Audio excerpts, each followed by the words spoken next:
Everybody, welcome to the Design Rescue Show once again. I am your host, David Block. Today we have with us Joanna Waterfall, and we will be talking about Joanna's career path, the journey that Joanna has taken to get her to where she is today. And just to give you a little bit of background, a little history about Joanna. So Joanna, you are an entrepreneur, founder of the Yellow Conference and the Yellow Collective. Is that right? Mm-hmm. Right. And you've been an assistant graphic designer, an in-house graphic designer, a freelance graphic designer, and a creative director and brand consultant with the Waterfall Creative. Did Mm-hmm. I get all that right? Yeah, I know there's a lot. There's a lot in there. Yes, they are all true. Oh, that's awesome. That's awesome. You've done a lot of stuff in the industry, and that's exactly what I'm looking for. So thank you for joining us. I really appreciate it. And so to begin, the very first question that I have, I would like to go all the way back to your schooling, and I'd like to hear if you could walk us through your career journey, how you started in school and where you went right after school. Where'd you go? Yeah, so thanks for having me here, by the way. I am a big fan of all that you are doing in your sphere. Just always here to support. So happy to have this conversation today. Um, yeah, so my journey really started, I would say, my senior year of high school. I've always been interested in the arts, grew up always drawing and sketching and taking art classes and just identifying myself as a creative from a young age. But my senior year of high school, I took a photography class, and that was where I learned Photoshop for the first time and just had a lot of fun with it. I thought that I wanted to be a wedding photographer. That was my thought my senior year of high school. I had always been drawn to careers that had flexibility and ability to kind of make your own schedule and be in different things, different places, working with different people. So I thought my path to that was wedding photography. And so my freshman year of college, I was a fine arts major with an emphasis in photography and started dabbling in that. I loved my art classes that I had to take, figure studies and painting and still lifes and all of that, which I believe was such a really helpful foundation for me as a designer to have those fine art classes in my belt. Just helped me kind of see things and think creatively and think differently. And as I went probably about my sophomore year of college, I started shooting some weddings and realized I really did not actually like that at all. It was very stressful. And I kind of, I was doing these small weddings. A lot of times I was doing second shooting for other wedding photographers, just trying to get my feet wet. And just the whole wedding itself, we kind of ended up being like coordinators of the wedding, trying to tell the wedding party to move from this place to this place and making sure we're on schedule. And it was so much more than just the photos. And I got really stressed and I was like, maybe this is not my career path. But I think there was a great lesson in that for me of learning it and doing it. I never would have known that if I didn't do that a few times and try it. So when I got into my junior year, I was still playing around with photography, but I was moving more towards graphic design. And I really hadn't played with the programs too much. I actually transferred schools my junior year. I studied abroad and then transferred schools when I came back because of various reasons. But the school that I transferred to didn't really have a good art department, but they had a really good up and coming graphic design department with some professors who are really active in the industry. And I was like, graphic design, that's kind of like art. And I probably should start thinking about what I'm going to do and how I'm going to get a job after I graduate as I was getting older. And so I decided to switch my major from fine arts with photography emphasis to graphic design and digital media. And that was where I started learning the programs and Creative Suite and learning about logo design and branding and all of the things. When I think back, it's so funny because I was jumping into this program after a lot of the students had already been in it for 2 years, and they all knew the programs really well. I really only knew Photoshop. And I remember just drawing a lot of things, like doing handwritten fonts and like scanning in textures because I just didn't know how to use Illustrator.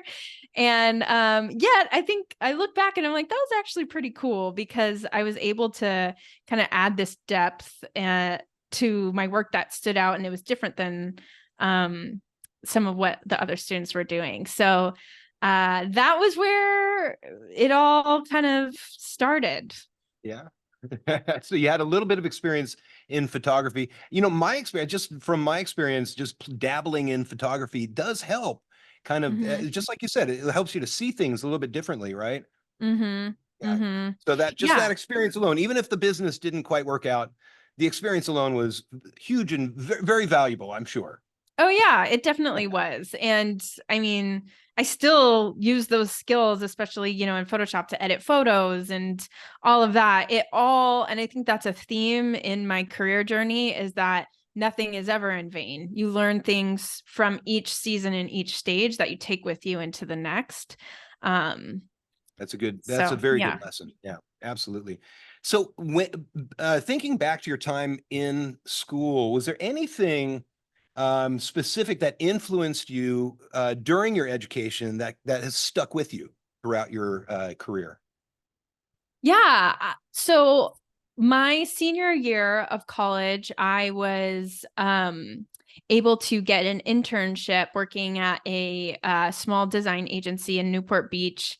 And eventually, after I graduated, I got hired full time and I worked at that agency there.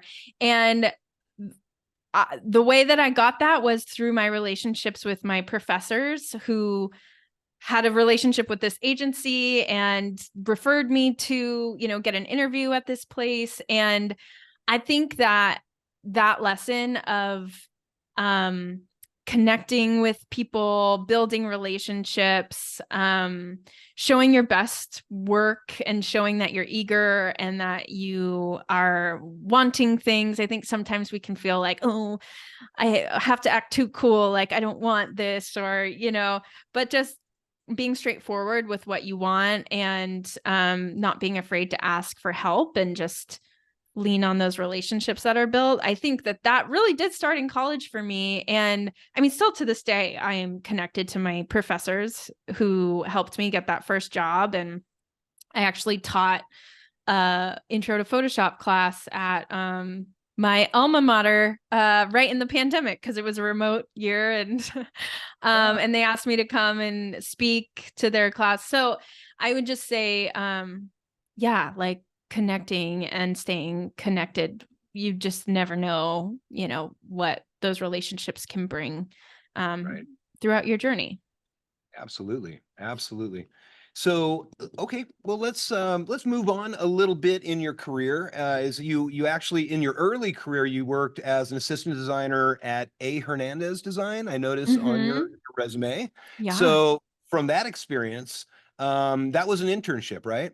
Mm-hmm. Was that Yeah, it was a paid internship and it was very involved. So looking back, I'm like, yeah, I think technically that was an internship, but it definitely was, probably should have been labeled as a job. right? So, what were your responsibilities?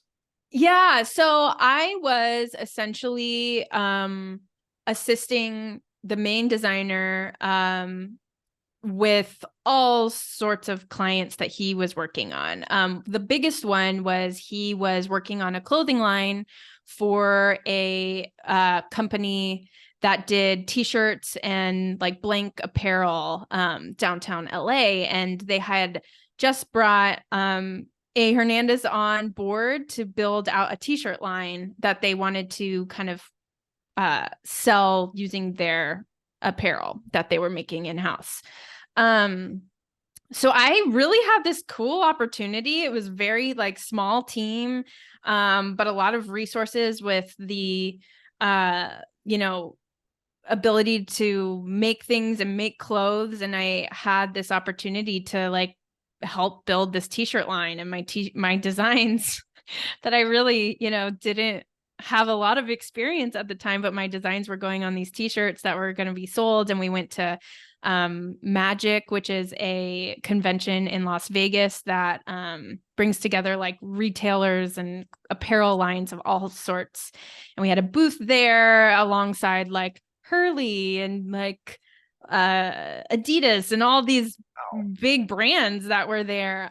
We got to, have our booth there and talk to buyers, and my designs were like hanging on the t-shirts. It was really it was a wild summer, and but I learned so much there. So much. It was kind of like I was thrown into the fire in a lot of ways. Wow, that's great to include you in that, in their product line pretty much, right? And that's Yeah. fantastic. That's really Yeah. great. Yeah. It was So interesting. then you actually went to freelance, right? Pretty soon after you had started becoming a designer and working in the industry, right? So what made you decide to kind of want to work for yourself? What made you go to freelance? Yeah, yeah. Well, I had always wanted to freelance. That was kind of my goal all along, was I wanted to freelance. And I had also been, this was the days before Instagram, before TikTok, before like everyone had like an online presence. There was this world where it was all about bloggers and blogs, and I had a blog, and I blogged almost every day. I blogged things that I liked. I blogged like sketches that I made. I blogged just like, today I went out and got coffee with my friends, and I draw like a sketch of my coffee cup. And it was really just a creative outlet for me to have some fun and also showcase my design work. So I documented, as we all do now, or a lot more people do now than we used to. Documented just like what I was doing, what I was working on, and I would take, on whatever work excited me at the time. And I would, if it was, maybe something that at the time didn't pay me, but it was a really creative, fun project, I would post about it on my blog and talk about the process of it. So I was doing that. I really started that probably my junior, senior year of college. And no, actually, I started it when I studied abroad. That's when I started it. And I just kind of started, I was documenting my travels and my photography that I was taking when I was in Italy. And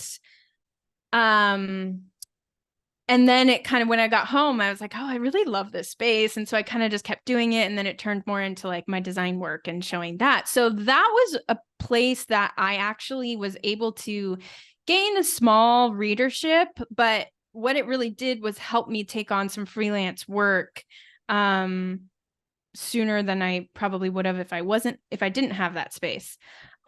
So really quick, long story short here. After I graduated, I worked at this agency. Then I moved to LA and I worked at another agency that ended up kind of pivoting, and they let go of a lot of their clients. And they gave me a lot of those clients that they let go because they were kind of switching. They ended up building this really beautiful jewelry line and did a great job. But let go of a lot of the design work and let me go too. But in letting me go, they gave me a lot of the clients, and then I had already started building up this freelance career. And so I was like, you know what? I feel like I have enough here to actually go for this. And that getting laid off by that studio, but also getting clients along with it, kind of jump started me into that freelance space. And one other thing that really helped me was I did another internship for a very popular design blogger at the time. And she posted a link on her blog to my blog. And I got tons of traffic all she said was like, thanks so much to my intern, Joanna, for helping me out with this session or something. And she like linked me.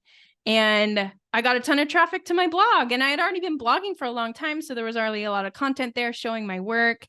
So I did also get a chunk of work from that shout out as well, which, I know a lot of people, especially when you get to a certain point in your career, a lot of people kind of poo-poo, like, don't do free work, and exposure is, not something to work for, which I understand. And I would say most of the time that's probably true. But for myself and my journey, taking on those, like that internship, I didn't get paid for, but I was able to work alongside this like very successful blogger slash designer. And I got a lot of work from it. And some of my best like opportunities did come from me just kind of doing things that brought me joy or felt exciting or brought a new world of relationships or opened me up to a new network of people. So, Right.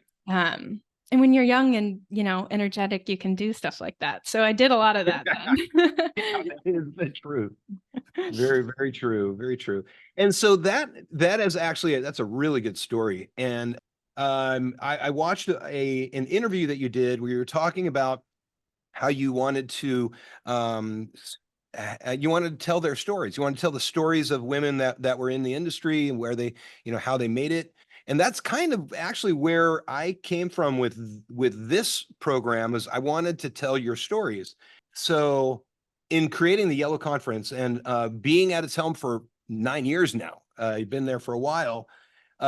Could you walk us through the journey of starting the Yellow Conference and its evolution into a community of creative entrepreneurial women? Yes. So in launching my freelance career, I, was able to do that and kept blogging and kept doing freelance. And I got to this point where I was like, great, this is what I had always wanted to do, be a freelance designer. And now here it is. And it came a lot faster than I thought it would. I thought that I would be, take a lot of years to build up to that. But because of, certain circumstances, I was able to launch quicker into it. And after doing that for a few years, I kind of was wondering, all right, what's next for me? Do I want to like build this into an agency, or do I want to just like take on less clients and raise my prices? Or I kind of just got to this point where I was like, what is my next vision? Because there was this creative part of me that felt like it wasn't really being able to be expressed. And I think having always really identified as an artist and a creative, sometimes we can get, when we are also doing that for our job, we can get, I think, a little bit discouraged, or at least speaking from my own experience, it can be discouraging sometimes when you are being creative, but also you're working for someone else who, even though I was freelancing, your clients are your boss. I had friends who would be like, that's so nice, like you're your own boss. And I'm like, well, I have a lot of bosses actually, and they tell me what to do. Right. And I just have a lot of them instead of one of them. And so I think I just kind of got into this creative rut where I was doing a lot of client work. I felt like I wasn't really having a space to just do my own creative thing without a client telling me like, I don't like how you use those colors, or we don't like that vibe, or just doing things to, please a client.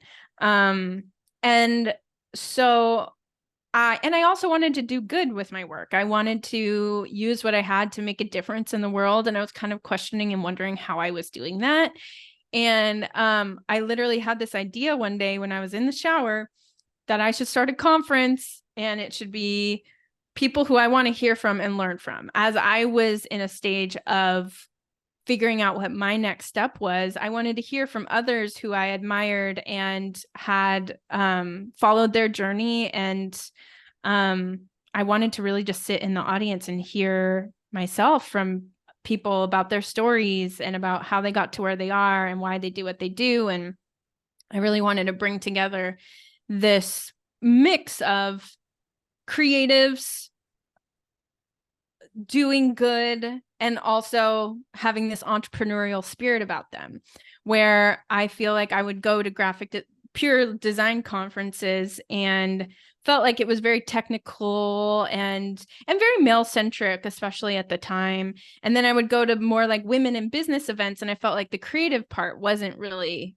there. It felt more corporate, which I had never worked in a real corporate job, so I didn't feel like I related there either. So this idea struck me, and I was like, essentially, I want to make this space that I feel like would be for me, where I have these kind of three parts of myself: creative, entrepreneur, and wanting to do good combo. And I want to hear from women in the space who are expressing all of those things. So it really turned into just my creative outlet. It was like my space to, I still remember designing the logo and just having so much fun, because I was like, no one can tell me to change this. I'm going to put these flowers here, and I'm going to make this like totally yellow and, kind of wildly obnoxious in a way, but I really loved it. And so it was really a creative outlet that I needed, especially at the time, to be able to just pour into. And then that impacted my work with my clients. I felt a new passion come towards my design work for clients, and new ideas and new ways of going about my work. And so yeah, we started as a conference that first year, and we had about 100 people, and we sold out, had some really great speakers come. And then I loved it so much. I was like, I want to do this next year again. And people signed up again. And then here we are. We just did we had a break in there because of COVID, obviously. But this was our 7th annual conference that we just did this past October. And there's been a real community of creative entrepreneurs who have formed, and it's been really cool to watch that community inspire each other and work together and hire each other, and just be a real community of genuine people who want to connect and make the world better with their creativity and their businesses and all that they do. So That's awesome. That's awesome. And it's yeah. really, to be honest with you, it is absolutely needed in our industry. The connection, we need to network a lot more. And it used to be, now I could be completely off base, but I used to be on meetup.com a lot. And we used to, meet up with different creative groups in this area. But a lot of that has sort of gone away over the past couple of years. So yay for Yellow Conference. That's awesome. I'm And I glad you're think, doing that. yeah, as designers too, we spend a lot of our time working alone. At least I especially did, being freelance. I was working from home before everyone was working from home, and it was lonely. That's partly why I wanted to do it too. I wanted to meet other people, like, because I was just by myself in my kitchen table for far too many hours at a time. I can totally relate. Absolutely. So do you have any future plan? Of course you do. But what are your future plans for the Yellow Conference? Do you have any Yeah. big ideas that you're working on? Yeah. Well, we started a membership out of Yellow as well, because we were doing this annual conference and started and this community started to form and come back every year. And so our membership platform was kind of our space to connect those people throughout the year, so they didn't have to wait till, the conference came to be able to see each other. So what we've been doing the past few years is something called guidance groups, which is a group of 4 to 6 women who come together and meet for a few hours every other week and talk about the challenges they're facing, celebrate together, share just how they're doing, and keep each other accountable to the things that they want to do. So that is really, I think, where the core of the relationships are built in our community now. And we'll definitely be doing more in-person gatherings now, especially that, we can, and it's safer to do so now. So what that looks like, to be honest, I'm not quite sure. We had an amazing time at this last conference, and everyone is asking when the dates are for the next year. And to be completely transparent, putting on a conference is very expensive. And prices are just going up. Our venue doubled their price just this last year. And So we just kind of figure out how to like continue to make it work financially and how to bring the community together in a way that is sustainable is really like the next goal, and to figure out how to do that. But for myself, I'm continuing, and I have been doing this throughout my time working on Yellow, but I haven't necessarily been as public about it. But I'm going to next year start being more public about the services that I offer as a brand consultant and creative director, and wanting to take on more clients and working in that space and helping other businesses really form relationships with their customers and build community with the people who they are serving. So it's kind of cool because, my passion is always in creative and in the arts. And one thing that I constantly am reminding myself of is that your how can change, but your why often stays the same. And my why has always been to express myself creatively. And whether that's through graphic design or through this conference or through building a community or helping other businesses work on creating an experience, whether that's a visual experience or a physical in-person experience. That's what I love, is to create. And so that's kind of more of also what I'm wanting to lean into next year also. And also kind of take on some more personal creative projects. As Yellow grew, it kind of stopped being like my creative outlet in a way. I mean, to an extent, it still is, but you have people relying on you and wanting different things. And so you can see this easel back here. I don't paint as much as I once did, but I'm like wanting to get back into that and just kind of create, because I think there's really beautiful things that come from just your passion projects and creating just for the sake of creating instead of for absolutely, yeah, for sure. Whatever. Yeah.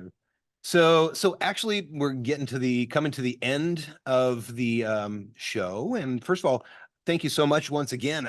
This has been great conversation. And I just have really one last question. And that is that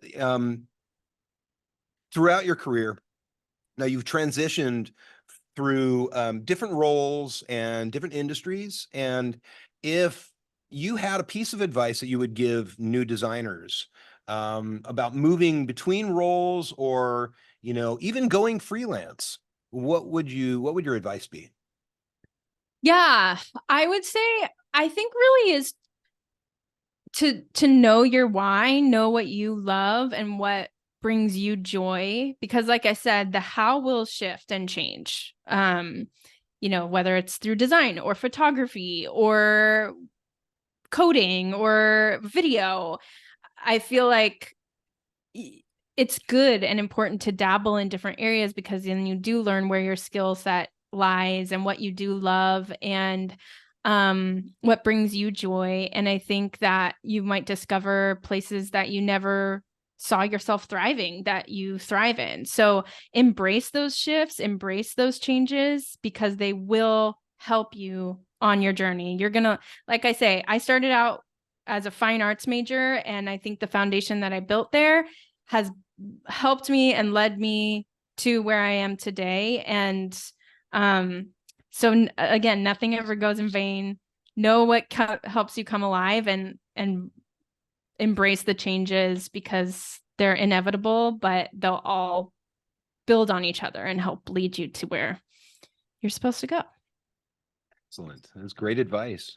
Thank you so much. I really, really appreciate your time, and I appreciate your time. Yeah, thank you so much. I much. appreciate your time too, and having me inviting me on. I can't remember how many years it was ago where I came to your classroom, but I was so impressed with what you've built and your heart for your students. And I'm a mom now of 2, and so like teachers, I'm like, you guys are the best, and I support the ones who really care, and you do. So thanks for having me. I know it's been a little while, and let me just say congratulations for your new family, by the way. Thank you. Thanks. I appreciate it. All right. Thanks.